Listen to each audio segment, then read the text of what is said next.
Another week, another set of hot takes or unpopular Overwatch opinions. Here we go. First one from Woob the Queen Simp. Giga buffs are more often than not better than Giga nerfs. For example, if you nerf KarQ to the ground, it could on paper fix her problems, but it could remove what made her so fun in the first place. But if you Giga buff Rein, you can fix a lot of his issues while still keeping what makes him so interesting. I don't agree with your rationale or your reasoning why that it's better, but you're not wrong that Giga buffing a hero is better than Giga nerfing a hero, and the reason for that is data. It's better to overtune a hero and dial it back, because if you overtune a hero, people will play it, and then they'll be like, oh shit, we overtuned this hero, let's dial back the numbers. If you Giga nerf a hero, nobody plays the hero, so then Blizzard's stuck being like, which knobs do we turn to bring them back in line with the other heroes? No one's playing the hero, they have no data to work off with.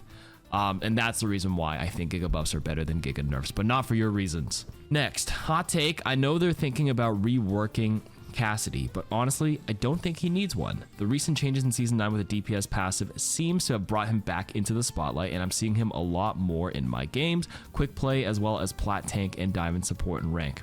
Magnetic grenade is still kind of wonky, but the rest of his kit makes up for it. I don't think this is a hot take. I don't think he needs a hard rework by any stretch. His identity is a close range, kind of like a duelist for Cassidy. The reason why he was kind of bad in the pre-Season 9 patch is because the fall off range was bad and players were playing so far and so safe. But now he has that burst damage that helps deal with large HP pools.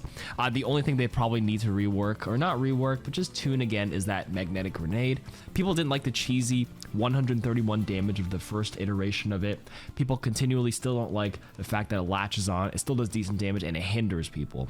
Doesn't even need to hinder people. I don't know. The argument for Cass for a rework for one of his abilities is something like a lasso to kind of fit the cowboy theme, but I don't know. I'm not a fan of the grenade, but I agree. They don't need to rework him drastically by any means. Hot take, hero bans wouldn't be nearly as influential as people think it would be. It would be a great tool for Blizzard devs to get real empirical data on heroes that are in a spot that most would consider overtuned. Also, I don't see why Blizzard won't just do it already for a season and test this concept out in ranked. I disagree. I think this is a pretty hot take. Hero bans would definitely be very influential. Very influential. It pretty much changes how a lot of people would play the game. If you ban very popular heroes, players that like play that hero exclusively or played a lot have to make big adjustments, and that would affect the meta game and stuff. People can force certain compositions. It is very influential. You're right though that it would be a great tool to get a lot of data from what's banned and what's not, and make some adjustments there. Why are people banning it? Like, why are they banning it if the win rate's not great, even if it passes through? There's a lot of things you can take from hero bans, but you can crunch the numbers, see if it's like a fun factor, what part of it makes the kit very annoying. When you say I don't see why Blizzard won't do it already, well, you know why they won't do it, because it will influence the game. It is a complete shift in the dogma of Overwatch rank. This is something they could do in the like yearly reset that they've mentioned. They have mentioned obviously Season 9 with the big HP changes, passive changes, like adding a map pick system or a hero ban system is one of those like things you attack on with their annual MMR reset that they said they'd be doing. Maybe semi-annually according to the most recent dev Q&A. If you haven't been paying attention, that dev Q&A with Flats, Aaron kept hinting that they want to do it semi-annually now, every 6 months, which is pretty big. So maybe, I don't know, who knows? Maybe by this September. But we shall see. Next hot take. Tank is the most hated on role. That's not a hot take at all. I counterpick the enemy and I'm a try hard. We're losing the game and I get told to swap even if I'm not the problem. I lose the game and it's my fault for not having more kills than my Moira. No, that's not a hot take. Tank gets a disproportionate amount of hate and disdain thrown at them because they're the only one in their role. There's no one else to blame than the person in the front taking the space, or at least attempting to take the space. So you take the beating in both ways, by the enemy and your teammates in a lot of cases. It's not a hot take at all. Maybe hot take, but supports are supposed to be annoying. They are meant to stop the enemy from doing something. That could be preventing a kill or pressuring the flanking hero. That's part of their job. They are meant to be annoying. I'm a support player, and I kind of agree. I don't think this is a hot take. It's a hot take for non-support players. You're probably a support player saying this, but I agree. What a damage role is identified as dealing lots of damage and doing their job well. Tank is supposed to be absorbing or mitigating damage. A support is to support their team by healing and disrupting the enemy. And by having disruptive abilities, that inherently is annoying to deal with. The most annoying things that Overwatch players deal with are heroes that don't die, which is done by your healing, and heroes that disrupt what the damage heroes like to do, which is, you know, getting their stuff Suzu'd or Lucio beated or Zen tranked and all those defensive abilities. Supports in general have mostly defensive abilities, not all of them. And yeah, by nature, they're designed to be annoying. I agree with this. Next hot take, Hanamura was actually fine and needs to be brought back into the map pool immediately. You mean 2 CP? No, that can stay in the past. Hanamura was most definitely not designed, was not actually fine. The worst was just attacking those tight 2 choke points. If you attack second point, everybody just goes to that top right door and just prays they can hold it harder. It was just awful. Hot take, comps like GOATs are what makes, or what the game was designed to be. And to this day, I've never enjoyed another better as GOATs. No, I think the game was designed to be, you know, push and pull into many different archetypes and styles and metas. I think the game has gone through many iterations and some a bit more annoying than others. I think GOATs is fun in small doses. GOATs is great if it's like meta for a season, but the fact that it lasted a year and a half is probably what turned a lot of people away from the game. Double Shield lasted like 6 months. It's a little too much. I think the game is designed to have a fresh meta where possible, different builds, different team comps for different maps, and that's what keeps the game dynamic. You just personally enjoy GOATs, and that's fine, but it's no way the game is designed to be that always. Next hot take, the biggest issue with tank design isn't pure balance, it's player psychology. But players aren't wholly to blame either. When you shoot a tank, you get the same sense of gratification, that dink sound, that marker near your reticle as hitting a DPS or support. That means that less seasoned and less skilled players are more inclined to shoot the tank, even when it makes no strategical sense. To fix this, that sense of gratification for hitting a tank must become much lower than when you hit a DPS or support. By the way, this isn't my original take, I'm just echoing what Ralph has said in his own videos about the problems with the tank role in Overwatch 2. You're saying player psychology, the fact that you're able to consistently hit a target gives you the dopamine or the feedback and makes it so tanks are more targeted? I'm inclined to very partially agree with you or Ralph, whoever, in their video about the player feedback, player psychology. It is very satisfying to get that dink sound or the sound of feeling like you're hitting a target. So because the tank is that usually the first from the front and has the largest hitbox compared to all the other heroes, I wouldn't say it's less inclination to shoot the tank for that feedback. Sure, it feels great. It's more likely because they're the first ones in front of them and they're easier to hit. Less so than the psychology of the sound that it makes. I agree that it feels and sounds great, but I need like a citation or like a true psychological deep delve into if that's really the case. But for me, intuitively for me, it feels like it's just because the target is there and it's something they can look and shoot at versus trying to pressure the tracer that's blinking around on the right side. They're like, forget about it. I'll let someone else deal with it. That's their opinion on psychology. This is my take on the psychology. I'm curious on what people think. There's not going to be like a true study on what makes people shoot the tank, but it's, you know, it's probably because it's just there. That's just how I see it, at least. So I think yours is a hot take, and mine is my opinion, my take on that. The hot take is saying something isn't fun is actually much more valid criticism to the devs than saying it's unbalanced. Because they know when something isn't balanced, but what we find fun is very subjective. So it's all about pleasing the majority than pleasing everybody. If most of us don't like playing against Akiriko because we find it annoying that she's cluttering our screen with her kunais and Suzu, and we get frustrated over the fact that she has an escape tool and we don't, that alone is valid criticism for the devs to look at. All of that without us pretending that we know better than them what is and isn't balanced. You can be elitist all you want, but if there's one thing that Shroud taught us, that is that game is more than just aiming. And one thing that Cliff Tyrios also taught us is that a broken hero or comp does nothing for you if you don't know how to play it. I actually agree with that first part. Not a hot take, to me at least. Saying something isn't fun, I wouldn't say it's more valid criticism, but it is valid criticism. Having something being fun and player perception is what I hear the devs say in some sort of interviews. If you dive into what the Overwatch devs say, player perception of the hero is a very important variable when they consider nerfs or buffs. Looking at the stats I know when we look at what gets randomly buffed or nerfed, people will be like, why did they do that? And it's probably because they looked at the stats and said, this hero doesn't look great, let's buff it, even though the player perception doesn't align with that.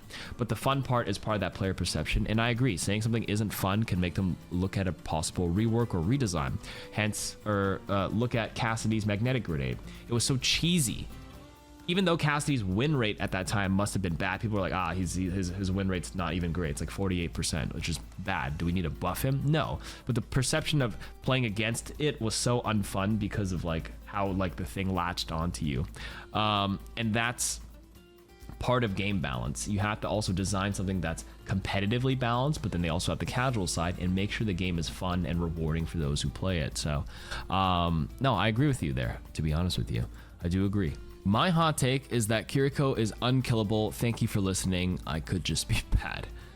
No, I think there's actually more unkillable heroes than KarQ, believe it or not. I think Moira's harder to kill, personally, and a good Lucio is harder to kill than a KarQ. But KarQ is definitely up there amongst like the top 3. She's slippery, Suzu, TP's out. But the TP, it depends if you have a targeted TP too. But heroes like Moira can fade into any direction. Lucio can wall ride into wherever. The great Lucios just make it impossible. But that's just my take on that. Next, with counters, what I hate is that it's too easy to hard counter with low skill or effort. Ball's a hard hero to play well, and yet Sombra can use a lock-on ability to completely shut him down. Tanks just cycle through counters until one of them gets bored. I've always said this, every time I hear someone talk about hero counters, if it's one hero, there's no way that you can't play around it. Sombra on paper can counter it, but a lot of the high level ball players say if it's just Sombra, it's doable. You can deal with it because there's ways to play around it. If there's 5 things that are, I think if it's 2 or 3 more things that are like kind of countering you, then okay, you gotta swap. But Sombra is one of the better ones to do it. Sombra in general is just a tank counter. Sombra kind of counters a lot of tanks in this game, so that one's not a great example. Some just a little bit more than others because ball gets kicked out of the ball form. One argument I've heard about Sombra hack is that you don't get kicked out of ball form, you just can't fireball anymore or pile drive, and I don't even think that's a bad middle ground, rather than getting booted out back into your other form. But hey, that's just me. Hot take: Sombra is the most unbalanced DPS to play against. She has the ability to get in and get out without hesitation, run away, silence your abilities, and you can only counter her by playing Sombra or making your team focus her. And I say that, and I preface this as a Sombra main. She's the best flanker with little to no risk. Sombra is certainly good, but I think she's riskier in this current iteration than Tracer. I think Tracer is the best flanker in the game with the least amount of risk because of recall and extra blinks. Sombra's translocator has a limit, and I think the rework actually hit the nail on the coffin in terms of being able to punish it. Previously, I would say she was definitely up there as being one of the most annoying flankers because she truly had a free get out of jail free card where she could teleport back to her translocator across the map. But now that there's range on it, I think it's actually fine. It can be a lot more unbalanced in the lower end. It's less about the get in and get out part, but more so about farming EMP, and that's usually the tide swinger at the high levels at least. But it can certainly be annoying, certainly be very annoying. But yeah, not the best flanker. I think Tracer takes the cake on that one. Oh, this is certainly a take. DPS Lifeweaver can hang with DPS. His survivability combined with the high damage he can deal if his shots hits with his shots makes him a menace if you underestimate him. The problem with Lifeweaver's DPS is that it's slow projectiles. The only people that can reach him, because he usually plays so far in the back, are flankers. And flankers like Tracer, Sombra move too quickly for Lifeweaver to get consistent damage off of. So not really hanging there. And then the other ones that he's dueling, if they're mid to long range, there's no way you fight a Sojourn at mid to long range and the Sojourn can just farm off you and rail you once. It's true though, if you don't have any semblance of movement and you're not strafing against his thorns, then yes, Lifeweaver does a lot of damage. I think on paper, he does the most to like shield break amongst the support cast. People label Lifeweaver as truly just a heal bot, but if a target is stationary, spamming all those thorns into like one area where people don't move does a lot. Like a Ryan or a Sigma puts a shield up or Ryan puts a shield up and you spam those thorns, it breaks that thing down. Roadhog standing still, it goes crazy. But movement is what changes everything. So if you find Lifeweaver's DPS a problem at your rank, it's probably because the people there don't have great movement. Just saying. Ooh, interesting take. People should realize that the experimental card sucked because Team 4 didn't get good data from it, so it was slower for them to implement changes based on it. Short experiments that hit more players give them way more useful info so that updates are faster. That is facts. I agree with this. Everybody says, why are we doing these quick play hacked or double trouble thingies? If you guys recently played Overwatch, you know they had a 24-hour session on quick play. Literally, quick play got replaced with no hero limits on each role, so you could play double Sombra, double Mercy. Tanks had to play themselves. And then like a few weeks ago, they did quick play hacked where the game modes were accelerated. And the reason why is because if you throw it and force it in front of everybody, you get way more data than experimental card. Experimental card had the issue where people played it on the first day and then never played it again. It wasn't meaningful data at all. And that's why they don't do the experimental card. So fully agree. Not a hot take. People need to realize this. The experimental card kind of sucked. It just wasn't popular enough to get anything meaningful, so why waste their time doing that anymore? That's why. Okay, last hot take here. If you have a really toxic player on your team one match and get them on the enemy team the next match, it's completely fair to use tilt to your advantage to get them to make more mistakes, such as typing blank diff or similar in match chat, or letting your teammates know that if we tilt that specific player, we'll have an easier time winning. After all, it's a competitive game, and if someone wants to be mean to everybody around them while playing, that can and should be taken advantage of. Plus, it's fun to win against a bully. Wait, facts. I actually agree with this. Listen, I'm always of the belief that you don't instigate. I don't instigate ever, but if they open that door and they're on my team and they start flaming me first, oh, you bet your ass I'm clapping back to the best of my Canadian abilities. If I get them on the other team, a lot of times I will say I just don't care. I don't even type anything, but I agree. I think it's, if they're really toxic, yeah, get in their head. Tell your team, yo, this guy was an asshole last game. Just teabag them, type it, get in their head, make them play bad, win the game, satisfaction. The enemy loses, the bully loses the game because they're loses the enemy game, and then you rile them up, and hopefully that teaches them the lesson to, you know, be a nicer player. But it probably won't do anything. But I agree. Only you can defend yourself. Just don't be an instigator. If you're the instigator, you're the bully. But if you're just defending yourself, you're in the clear in my end.